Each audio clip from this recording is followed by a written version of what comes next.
Assalamualaikum warahmatullahi wabarakatuh. Apa kabar CSCS ku? Semoga kita hari ini diberikan rezeki dan dilapangkan segala urusannya. Sebelum masuk ke videonya, alangkah baiknya CSCS ku subscribe channel ini untuk terus mendukung saya membagikan cerita-cerita tertentu. Oke, kita ke videonya.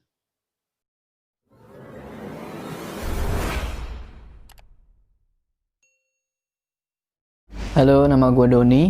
Di sini gue mau cerita tentang pengalaman gue sama sahabat kampus gue yang udah lama ninggalin gue, keluarganya, bahkan semua yang ada di bumi ini tanpa ngucapin sedikit pun kata perpisahan. Sahabat gue ini namanya Steve, dan gue bakal cerita tentang semua aktivitasnya yang terus dia tulis di diarinya sampai di pendakian kita di sebuah gunung.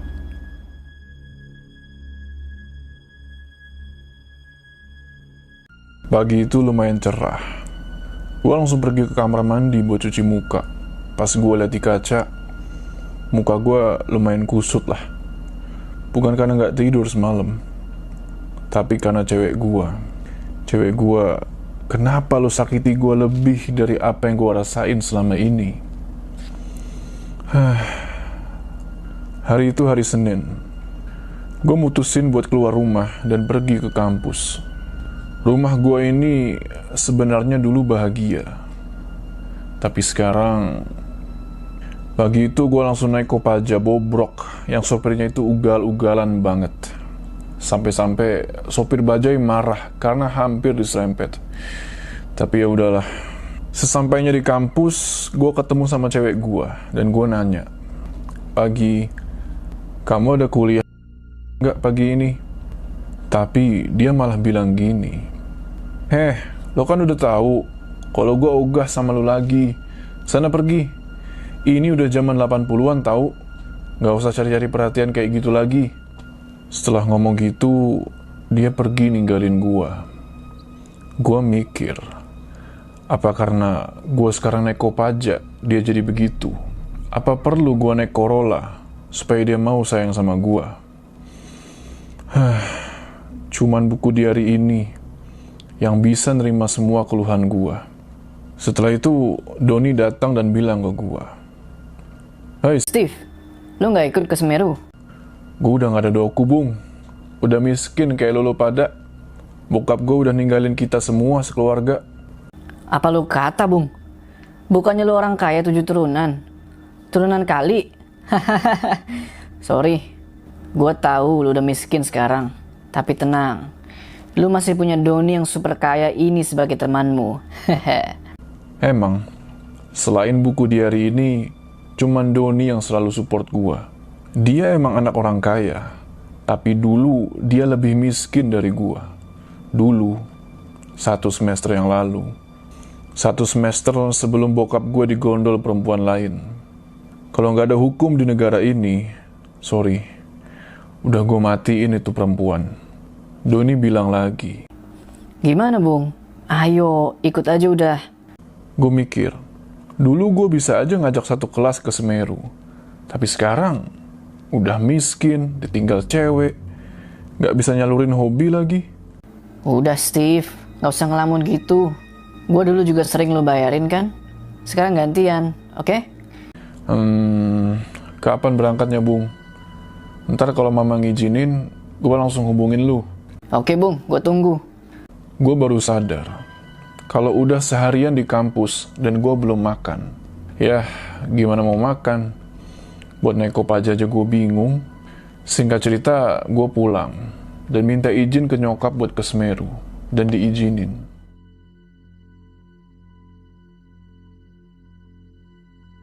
Kita berangkat ke Semeru bukan cuma berdua aja. Masih ada 4 orang lagi. 2 dari satu fakultas, dan 2 lagi dari Bandung. Sahabat sesama relawan dan aktivis. Di stasiun Pasar Senen, kami udah beli tiket pulang pergi ke stasiun Kota Baru, Malang. Sebenarnya mood gua saat itu lagi gak bagus. Tapi supaya gua gak ngecewain teman-teman gua, ya gua bersikap ceria aja. Masuklah kita ke gerbong ekonomi dan kereta pun jalan. Di perjalanan, gue dengar teman dari Bandung nyanyi lagu kisah cinta. Lagi-lagi gue jadi kepikiran sama, ya kalian tahulah, cewek gue. Gue cuma ngelamun aja. Sampai tiba-tiba, Woi Bung, udahlah, nggak ada yang perlu lu sesalin. Sekarang kita harus bersenang-senang dengan senandung ini, oke? Jangan cuma gelas kaca aja woi lagunya. Bikin si Steve nangis aja. lumayan lama perjalanan. Sekitar 14 jam kita di atas kereta. Gak jarang juga banyak tukang jualan, pengamen yang mondar-mandir. Banyak stasiun dan kota-kota yang kita lewati. Rumah-rumah, sawah-sawah. Dan akhirnya sampailah kita di kota Malang yang lagi agak mendung. Setelah turun dari kereta, kita keluar stasiun dan pergi menuju ke pangkalan jeep. Lalu Doni ngajak kita semua buat sarapan. Sebenarnya bukannya gua nggak lapar, bahkan dari sebelum berangkat aja belum makan. Cuman minum air mineral aja buat ganjel perut. Itu semua karena gua emang lagi bener-bener nggak punya uang. Pada akhirnya salah satu teman relawan ngajak kita buat makan soto. Lebih tepatnya soto dok. Emang bener, itu adalah soto terenak yang pernah gue makan. Bukan gara-gara perut gue yang lapar, tapi emang bener-bener nikmat. Di situ gue merasa sedikit nyaman. Walau gue akan... Setelah makan soto, kami semua balik ke pangkalan jeep. Dan Doni nanya ke seorang timer pengatur shift keberangkatan jeep di sana. Pak, berapa kalau kita ke Pos Semeru? Paket sekali jalan 45.000 aja mas. Kalau pulang pergi bisa juga lebih murah. Mahal sekali pak. Gak boleh turun sedikit apa? Ya pokoknya mau pulang pergi tak kasih 60.000 aja. Gimana mas? Ya udah kita ambil pak. Tapi kami nggak tahu berapa hari di atas nanti ya. Pokoknya saya bayar separuh dulu. Ayo wes naik. Perjalanan yang sangat melelahkan, tapi sangat menyenangkan buat yang nggak punya beban di pundaknya. Tapi gua hanyalah orang yang penuh rencana. Akhirnya jeep itu membawa kita menuju ke kaki Gunung Semeru. Siang itu kita udah sampai di Ngadas, dan supir jeep tiba-tiba berhenti, nggak tahu kenapa. Kita disuguhi pemandangan tanah terasering yang indah banget. Nikmat emang. Kalau jadi mereka yang gak pernah ngerasain nestapa dan sengsara. Tapi tetap ada niat yang harus gue jalankan. Setelah itu kita jalan lagi. Dan setengah jam kemudian kita sampai di pos 1 Ranupani. Di pondok kayu ini kami semua didata oleh petugas dan membayar kontribusi yang lumayan murah. Semurah tarif Kopaja yang biasa nganterin gue kuliah. Setelah ngisi biodata, kami semua pergi ke warung di bawah pos buat istirahat ngumpulin tenaga. Karena sore ini juga kita bakal mulai mendaki menuju ke pos selanjutnya. Sewaktu gue bersender dan naruh carrier di warung, kami didatangi seorang bapak tua. Bapak itu bilang, "Ada sesuatu yang harus kalian ingat ya nak. Jangan sampai kalian memikirkan hal yang belum terjadi. Jalani saja apapun dengan bahagia. Karena bukan kalian saja yang merasa susah. Semua orang akan diberi kesusahan sesuai dengan kemampuannya masing-masing." Kami semua kaget dengan apa yang dibilang bapak tua ini. Bapak tua ini lalu memperkenalkan dirinya dengan nama Mbah Dipo. Gua sempat berpikiran buat ngebatalin rencana gua. Karena beliau seakan-akan tahu apa yang bakal gua lakuin. Mbah Dipo bilang lagi, "Zaman dulu untuk makan dan hidup aja sulit. Sekarang yang udah enak kok, malah kepingin mati." Mbah Dipo ngomong begitu sambil senyum dan ninggalin kita semua. Gua minum es teh manis di meja sambil merhatiin Doni yang terus-terusan merokok. Gua penuh kekosongan jiwa, nestapa dan nelangsa. Setelah selesai semua urusan di warung itu, kita ngelanjutin perjalanan. Tiba-tiba gadis berjaket merah datang dan bilang, "Hai, boleh ikut naik bareng nggak?" Kita disamperin sama seorang perempuan. Nggak tahu perempuan ini siapa, tapi dia sendirian. gak punya rombongan. Boleh? Kenalin, namaku Patricia. Aku dari Semarang. Seketika, Doni langsung menyambar dan menjabat tangannya Patricia. Dia ngenalin diri seakan-akan gak rela kalau dia disaingi sama kita-kita.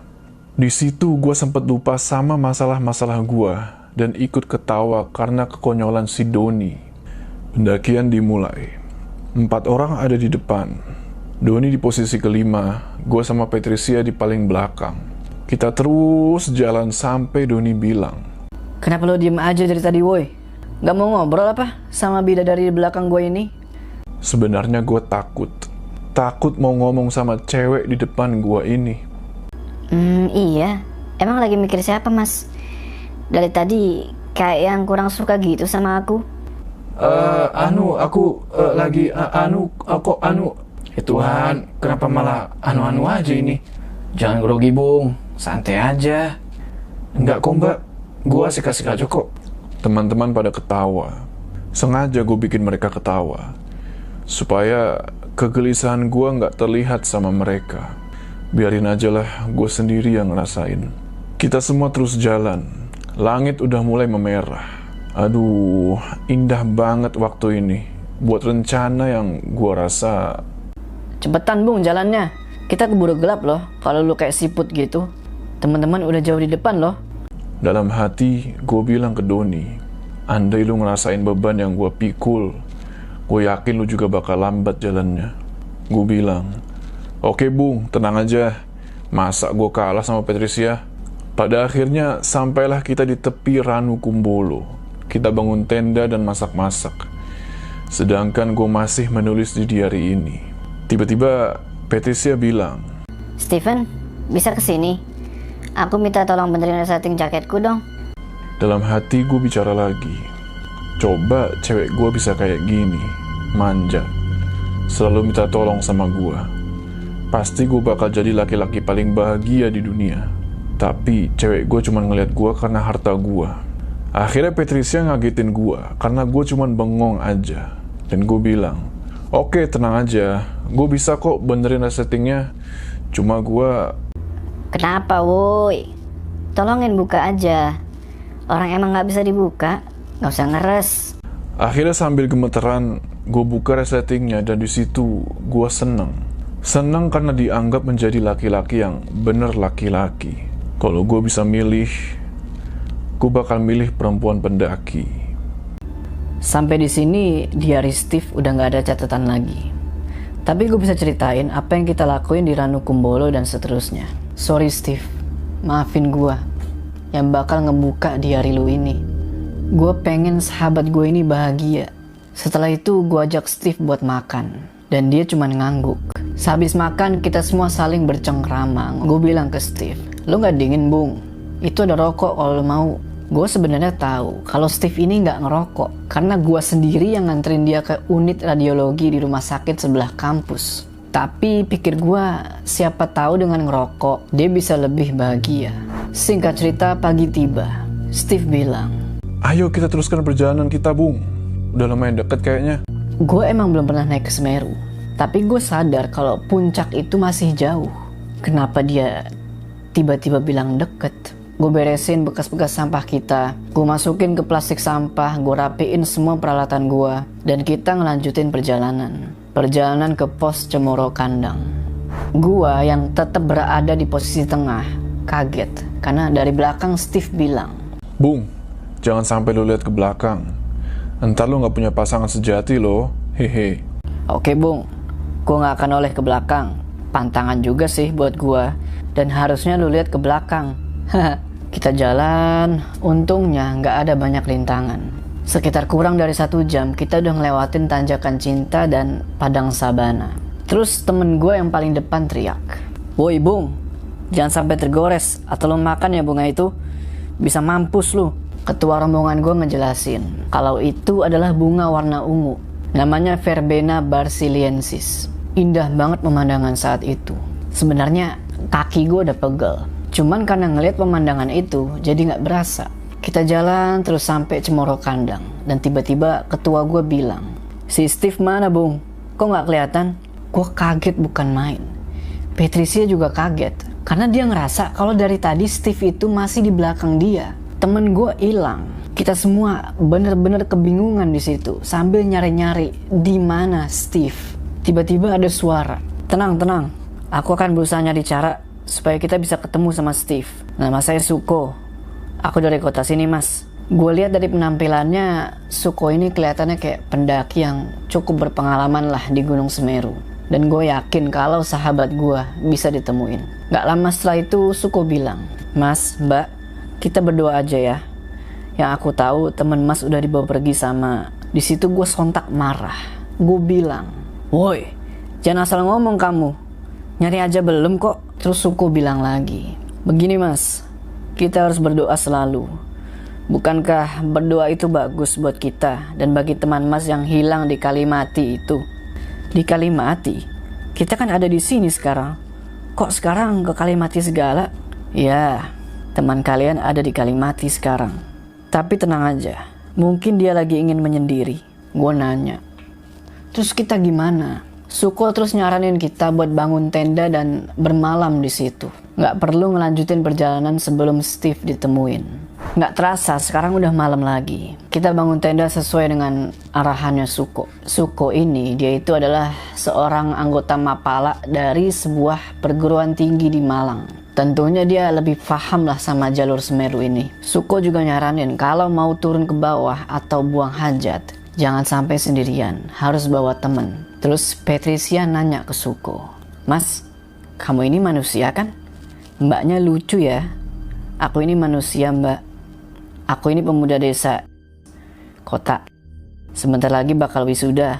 Emang di era 80-an itu nggak banyak orang yang mendaki ke Semeru. Makanya nggak heran kalau kita cuma ketemu sama Suko dan 4 orang temannya dari Malang. Suko nyuruh kita buat nunggu sampai pagi dan nggak boleh gegabah nyari Steve di malam hari. Gue mutusin buat masuk ke dalam tenda. Dari dalam tenda gue dengerin Suko sama yang lainnya lagi pada ngobrol. Tapi gue udah males gabung sama mereka. Waktu itu gue cuma sedih kepikiran Steve. Suko bilang, aku yakin gak akan terjadi apa-apa sama kalian. Pagi berasa lama banget. Teman-teman yang lain udah tidur semua. Kecuali Suko sama Patricia yang masih ngobrol di luar. Malam udah semakin larut, tapi tetep gue kok gak bisa tidur. Akhirnya gue mutusin keluar tenda buat ngilangin rasa cemas gue lah. Tiba-tiba Suko bilang ke gue, sebentar lagi ada rombongan dari bawah Mas. Mbak, tolong gak usah disapa atau dihiraukan. Sempet bingung gue denger kata-kata Suko, tapi gue gak mau nanya apa-apa. Setelah itu gue duduk di samping api unggun dan gak berapa lama, bener aja kata Suko, selang berapa menit ada sekitar 15 orang. Mereka kayak bawa bungkusan besar. Gue mikir, apa mereka ini porter yang emang sengaja bawa peralatan buat penelitian di Semeru. Ku bebaskan, ayo bebaskan dia. Gue gak ngerti orang-orang itu ngomong apa. Tiba-tiba Suko berdiri dan dia bilang, diamlah, jangan sampai ganggu teman-temanku. Terus ada bunyi. Waktu itu Mahameru istilahnya kayak batuk. Lagi-lagi gue lihat orang-orang dari arah turun pada berlarian dan mereka bilang, Mangan, mangan, mangan. Suko yang tadi kelihatan santai, sekarang dia kayak ketakutan. Gak tahu kenapa. Dia bilang, tolong panggil semuanya, suruh bangun dan kumpul di sini. Ayo, keluar semua dari tenda. Gua sama Patricia makin panik denger Suko ngomong kayak gitu. Setelah semua udah bangun dan kumpul, Suko baca mantra. Gue bener-bener gak ngerti mantra apa yang lagi dibaca sama Suko. Dan badan gue gemeteran dengernya. Kita semua ketakutan dan saling pegangan tangan sambil baca doa. Lalu tiba-tiba Suko bilang lagi, sekarang kalian semua, apapun yang terjadi dan kalian lihat, tolong tetap diam dan jangan bergerak. Apapun yang terjadi. Kalian tahu apa yang gue lihat selanjutnya? Dari jauh, gue lihat Steve dibopong sama kelompok orang dari arah turun itu. Sontak gue teriak, woi, itu temanku, tolong bantu. Tapi Suko langsung bilang, jangan kau coba-coba lepas pegangan tanganmu Mas. Tetap konsentrasi dan berdoa. Bener-bener ketakutan gue di situ. Dan karena Suko bilang kayak gitu, gue nggak berani ngelepas pegangan tangan. Takut terjadi apa-apa sama kita semua. Suko bilang, mereka udah pergi. Tetap hati-hati ya mas, mbak. Jika ada apa-apa, apapun itu, tetap tenang. Jangan gegabah. Itu tadi siapa mas? Nggak perlu tahu itu siapa. Yang penting, ayo kita cari teman kalian Steve. Kita lepasin pegangan tangan, tapi kita masih terus berdoa. Setelah itu, Suko nyuruh kita buat ngikutin dia. Jalan-jalan terus, sampai ketemu jalanan miring yang semakin mengecil dan gak ada jejak-jejak manusia. Dalam hati gue bilang, beneran kita lewat jalur ini. Perjalanan itu cukup lama, sampai akhirnya gue ngeliat sesuatu yang gak berani gue lihat. Bahkan buat inget ini gue gak mampu. Gue ngeliat, kita semua ngeliat kalau Steve udah kegantung di atas pohon. Gue gak ngerti kenapa lu lakuin itu Steve. Bukannya masih ada gue, masih ada kita-kita yang siap ngibur lu, nguatin lu, dan nyertain lu kalau lu lagi butuh. Badannya Steve udah kaku, tangannya udah ngepel, lidahnya udah njulur.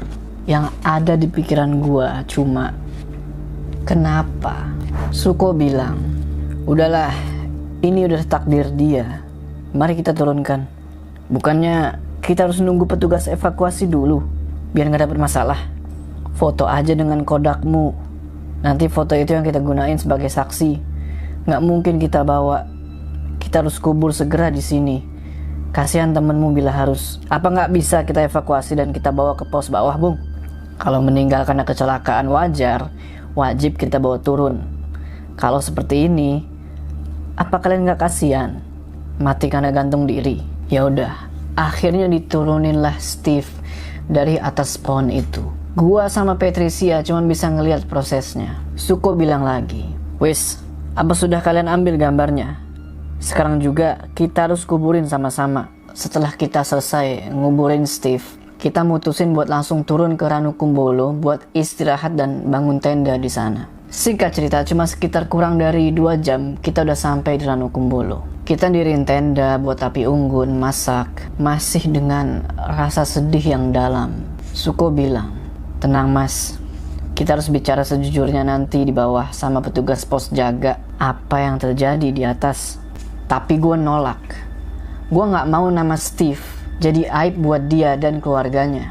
Dan temen gue yang dari Bandung juga setuju buat ngerahasiain hal ini. Pada akhirnya semua setuju.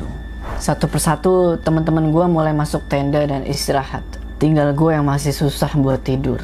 Di sela-sela dinginnya malam, tiba-tiba gue ngeliat Steve ngerangkak dari semak-semak. Gue ketakutan setengah mati. Gue mikir, apa itu Steve? Tapi mukanya itu kenapa? Mukanya itu rusak kayak habis digerogotin anjing hutan. Satu matanya hilang dan ngeluarin darah kehitaman. Lidahnya pucet, masih julur keluar. Liurnya netes kayak nanah. Dari hidungnya keluar ingus hijau pekat.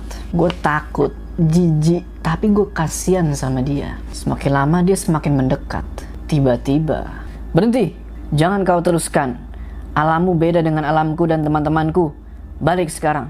Gue sempet ngomong, itu dia hidup atau gimana? Bukan mas, dia bukan temanmu.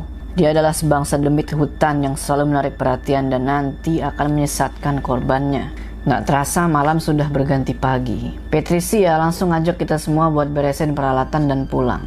Gue berusaha tegar pagi itu, sambil nyiapin kata-kata apa yang bakal gue ucapin ke petugas pos. Singkat cerita, kita mulai berjalan tuh ke pos 1 Ranupani. Dari Ranukumbolo ke Ranupani makan waktu kurang lebih 4 jam. Sesampainya di gerbang pendakian Semeru, Suko bilang sesuatu yang aneh, tapi penuh makna. Seumpama hidupku hanya sehari, aku akan selalu berarti bagimu dan bagiku. Aku akan memberi tanpa melukai. Aku akan mengangkat kalian tanpa mencelakakan. Aku akan berubah jadi apapun yang kalian inginkan. Asal satu, kalian bahagia. Lalu kita semua saling pelukan sebagai tanda terima kasih. Di pos 1 Ranupani, kita langsung ngabarin teman kita yang hilang. Kita sempat ditanya kenapa bisa hilang dan sebagainya. Tetap kita bilang kalau teman kita hilang. Petugas dan masyarakat sekitar mulai nyari-nyari. di mana temen gue yang bernama Steve itu. Kita ngabisin 2 hari di sana sambil cemas dan was-was, takut kalau kebohongan kita terungkap. Singkat cerita, setelah 2 hari berlalu, petugas nyuruh kita buat pulang dan nanti kalau ada kabar dikasih tahu. Gak lupa juga kita disuruh buat ngabarin orang tuanya Steve. Petugas itu juga ngasih kita wejangan lain kayak supaya banyak-banyak berdoa dan waspada kalau di hutan. Setelah itu datanglah sosok yang gak asing, dan itu adalah Mbah Dipo. Dia berbisik ke gue. Wis tak peringat no yo, koncomu iku. Gue bilang, maaf mbah, saya kurang ngerti bahasa Jawa. Terus mbah itu bilang lagi, Udah, kalian sekarang pulang aja ke asal masing-masing. Biar mbah dan bapak petugas yang akan mengurus teman kalian itu. dalam hati gue mikir, ngurus apa? Apa yang pengen diurus? Siang menjelang sore, kita semua lanjut jalan ke pangkalan jeep buat cepet-cepet ninggalin Ranupani ke stasiun Malang. Kami dapat tumpangan gratis dari mobil petugas di sana. Di perjalanan itu, gue coba nahan nangis. Dari kejauhan, gue lihat itu Steve lagi ngelambain tangan, kayak nandain perpisahan. Tiba-tiba Suko bilang, "Sudah lihat dia, Mas? Tolong ikhlaskan saja, biar dia tenang di sana." Dan juga dia bilang, bila waktunya tiba, dia berjanji akan membuat bapaknya bersimpuh dan bertekuk lutut kepadanya, pada dia yang moksa di Mahameru. Gue tanya, "Apa kau tahu, Bung? Dia itu lagi senang atau sedih sekarang?" Aku gak bisa jawab, karena aku bukan Tuhan. Kita ngobrol seakan-akan gak ada yang terjadi sama kami. Singkat cerita, selang 2 jam kemudian sampailah kita di stasiun kereta. Suko pesen di situ, kalau ada apa-apa, jangan sampai bocorin apa yang terjadi di atas. Tetap jadi manusia yang benar-benar manusia. Waktu itu gue masih belum percaya kalau sahabat gue itu udah gak ada. Gue lihat Patricia masih nangis. Sebelum masuk stasiun, kita sempat nganter Patricia naik angkutan yang nganterin dia ke terminal bus buat pulang ke Semarang. Di situ gue berpisah sama Patricia sama Suko. Gue lihat Patricia, dia kayak masih terguncang. Setelah itu gue dan yang lainnya masuk ke dalam stasiun. Rame waktu itu. Temen gue bilang, "Ayo Bung, bentar lagi kereta datang." Sampai saat itu gue masih bertanya-tanya, kenapa Steve ngelakuin hal itu. Gak berapa lama hujan turun dan masuklah kita ke peron. Gak lama kemudian datanglah kereta kami dan temen gue langsung ngajak masuk ke kereta. Di dalam kereta kita tidur karena emang udah capek banget sama apa yang udah terjadi. Tiba-tiba, Hei Bung, lo kenapa? Jadi laki kok lemah? Hahaha. gua ngedenger suara itu gak asing. Perlahan gue coba ngeliat ke belakang. Gua kayak gak percaya. Pas gue lihat, itu Steve lagi di lorong kereta. Dia bilang lagi, Gak usah cengeng lu. Gua gak suka ditangisin. Selamat tinggal sahabatku. tapi penampakannya bikin gue takut. Dia masih pakai tali yang melingkar di leher dan satu matanya hilang. Gue nangis di situ. Gue nyesel. Kenapa gue nggak bisa jaga dia? Bung, woi, Bung, Doni. Pas gue buka mata, nggak taunya teman-teman gue udah pada ngelilingin gue sambil ngasih balsem di hidung gue. Ternyata gue cuman mimpi ketemu Steve. Habis itu gue dikasih air buat gue minum. Tiba-tiba, "Mas, sudah. Ikhlaskan ya. Itu jalan yang dia pilih. Jangan salahkan dirimu." Ada laki-laki tua yang tiba-tiba muncul. Setelah ngomong gitu, dia senyum sambil nepuk bahu gua. Dan dia pergi gitu aja. Sempat penasaran gua, itu siapa? Tapi lagi-lagi, siapa yang bisa kasih gua jawaban? Singkat cerita, akhirnya kereta kami sampai di stasiun Pasar Senen, Jakarta. Lagi-lagi gua was-was. Apa yang bakal gua kasih tahu sama keluarganya Steve? Takut gua di situ. Di sini gue berpisah sama teman-teman yang lain dan gue naik Kopaja buat ke rumahnya Steve. Di dalam bus gue cuman ngelamun mikirin Steve. Sesampainya gue di rumahnya Steve, gue ngucapin permisi dan keluarlah mamanya Steve. Gue sedih sebenarnya ngelihat keadaan keluarganya Steve. Akibat ulah bokapnya, sekarang mereka jadi seperti itu, jatuh miskin. Mamanya Steve bilang, "Nak Doni, Steve mana?" Gue bilang, "Tante, mohon maaf sebelumnya." Belum sempet gue selesai ngomong, mamanya Steve langsung bilang, "Hah? Kenapa? Ada apa dengan Steve, Don? Pada akhirnya gue bilang ke mamanya Steve kalau Steve itu hilang di Semeru. Kaget dia. Dia bilang, "Hah? Kamu jangan bercanda, Don." "Iya, Tante. Kami dan para relawan di sana udah mencari keberadaan Steve tapi belum ketemu, Tante." Sontak mamanya Steve langsung teriak-teriak, "Steve! Steve!" Dan dia langsung masuk lagi ke dalam rumah. Dan gue gak pakai pamit juga langsung pergi dari rumah itu. Udah lama gue simpen rahasia ini di dalam berangkas tua. Dan gak ada satupun manusia yang tahu. Tapi maaf ya Steve, gue terpaksa harus bongkar isi dari diari lu ini. Maafin gue.